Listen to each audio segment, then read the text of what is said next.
Oh, fuck.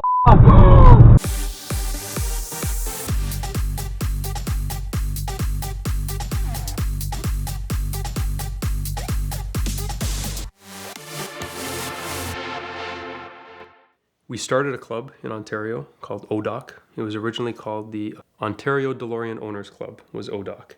ODOC's very first meeting was me and two other guys that owned a DeLorean in Ontario. We met at the Krispy Kreme Donuts. It was fun. It was good. It then kind of parlayed into this thing where there's like 63 owners in Ontario now, just over 120 something across Canada. And we started doing these local events. We were going to this thing called the Shecky Queue. It was Mike McPartland, his nickname is Shecky. He's from Ireland. He originally came over from Ireland to buy DeLoreans to bring them back to Ireland. And he had a nice sizable piece of property in Brampton, Ontario. We would all go to his house every year for a big barbecue, park our DeLoreans all over his lawn, take a bunch of pictures. It's a great time. I was driving to that event in my stock DeLorean, and somebody was taking a picture of my car, and they hit me from behind so hard that it hit me to the car in front of me, that car to the car in front of it, and that car to the car in front of it. I got out of the car, stood up, fine, no broken arms, no broken legs, no blood, no nothing. Then I looked at my car and I just felt my heart break. And I was just like, oh my God, this is awful. The whole front was smushed. The impossible to find driver's front fender destroyed. Windshield was cracked. The back end of the car, the whole rear quarter panel was smushed in. The louvers were cracked. The fiberglass was splitting up into the air. It was just heartbreaking. Towed the car home. Didn't make it to the Shecky Queue that year. We were in the midst of moving from one house to another house, and the insurance company was kind of having a hard time figuring out what to do with this car now. I said, well, hey, I know a lot about the DeLorean community. I can help you get some prices, appraisals, fair values. It was with Haggerty, so it was like an agreed buyback thing that they had with me, first right of refusal. And they said, yeah, in order for you to buy this car back, we need at least 3 quotes to know what the value of this car is. Then we'll let you buy the car back at what we think is reasonable. The timeline of moving is creeping up. And I'm like, I really don't want to move a crashed car from one house to the next house. I'm asking the insurance company, what are we doing here? They're like, we don't know. We're still trying to figure out the value and how we're going to do this and what the payout should be. And the lady's like, let me just be honest with you. Just give me a number. If it's reasonable, we'll do it. I gave her a number. She agreed like that. And I instantly said, shit, I should have went lower. But I was able to buy the car back. And then my friend Gary was able to restore the car back to its former glory. When I say former glory, I think this car didn't look better except for maybe the day that it rolled across the factory floor. Gary did a fantastic job with all the fiberglass, all of the stainless steel work.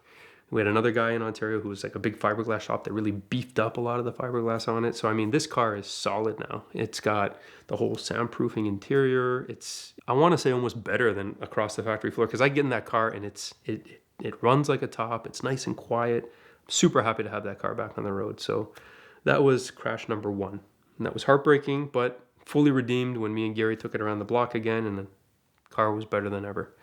I even got a gas flap hood out of that one. That's a rare thing to get with a DeLorean these days. It originally had a grooved hood, and I was able to upgrade it a little bit and get a gas flap hood, which is super special for me. The second crash was the time machine. So this is the time machine that I got from the radio contest, turned it into the time machine, take it around, do local events, local Comic-Cons and stuff like this. And we were organizing a 80s and 90s car show in Ontario called Oblivion. And this lady that was helping us organize Oblivion, Tori, had never been in a DeLorean before. I was getting ready to move again, but this time instead of moving from Burlington to another house in Burlington, I was doing a big move. I was moving from Burlington to Miami. And Tori's like, hey, am I ever going to get a ride in this DeLorean? I was like, yes, today's the day. We're going to take you for a ride in the DeLorean time machine. So I was at my brother's house. I backed out of his garage and I backed my DeLorean time machine into the wall and dented my rear quarter panel. Again, super hard to see in the time machine. Didn't have a proper backup camera on this car back then. Now I do. Very important to get one of those. I had the car at my friend Justin's shop, Wells Auto. It's all he does is DeLorean repairs in Ontario. Justin had fixed that quarter panel, brought it back to life. Looks like there's nothing ever wrong with it. and I had Tori meet me at Justin's place so that I could take her for a ride in the time machine. We went to Taco Bell, had lunch, beautiful lunch. Then we went for a nice drive in the countryside with the time machine. There's a really cool road in Burlington called Rattlesnake Point. It's a big hill, nice windy road, and I figure it's a great country, safe place to drive Tori in the time machine. Well, I was wrong. It started raining. We were going down the hill as it started raining. Back end of the car gives out on me. The next thing I know, I'm heading almost off the escarpment. It's the Niagara Escarpment in Ontario, and it was a pretty big drop. If I'm falling off this ledge in a time machine, we would have been dead. Luckily, a tree stopped us from going over the edge of the escarpment, and the car, when it went to go up, kind of tilted on its side like this and ended up perched in this precarious position, just kind of teetering on the ledge of the escarpment. And Tori is in the passenger seat, and I'm kind of looking down on her, and she's freaking out, hyperventilating. I'm like, I'm sorry, that's not a very good first ride in a DeLorean, but it's pretty memorable, right? Then she passed out. So I was freaking out. I'm like looking around, I'm like, I'm not bleeding, she's not bleeding, we're okay. But like an instant, the police, paramedics, fire trucks, everybody showed up, and I got this fireman pounding on the door saying, hey, is she okay? And I go, I think so. Like, I mean, she was just talking to me a minute ago, and then she woke up and she's like, I'm fine, I'm fine, I'm fine. But then she started freaking out again and yelling, and they're like, sir, this lady's in distress. We need to get her out of your car right now. And I said, okay, this thing has an inertia switch. We got to push down on the door. You'll be able to open the door and we can get out. He's like, no, we don't have time for that. And before I could even say anything, the jaws of life came out, and this guy was cutting through the stainless steel on my car.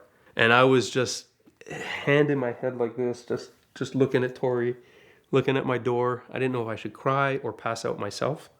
Part of me thinks the fireman kind of did it so he can be like, hey man, I used the jaws of life on a DeLorean, right? Long story short, they got us out of the car. Everybody was safe. Tori was fine. She hurt her arm a little bit from banging it when we rolled over on the side there, but that was the second crash. And that crash, the time machine went through insurance this time. It was a different insurance company. It wasn't Haggerty anymore. It was a company called Zare. And Zare Insurance moved pretty quickly. They had the car at Justin's shop, which was literally, ironically, it was just there getting the dent repaired. Now it was on a tow truck back to Wells Auto to get the time machine assessed. It took about a year and a bit just to get all of the parts sourced. We had to get a new door. We had to get new quarter panels. We had to get some fiberglass work. But that car is now back together, better than ever, and in Miami, living its second life as a time machine again. I don't want to become known as the DeLorean crash guy. I mean, I've crashed a stock car, I've crashed a time machine, and now we've got the original crash test DeLorean. Having walk away from both of those accidents that I was personally in, not a scratch on me, not a drop of blood, not a broken bone, not nothing, I would say the DeLoreans are super safe cars. And if I had to get in an accident in them again, I wouldn't say I'd gladly do it, but I'd feel safe.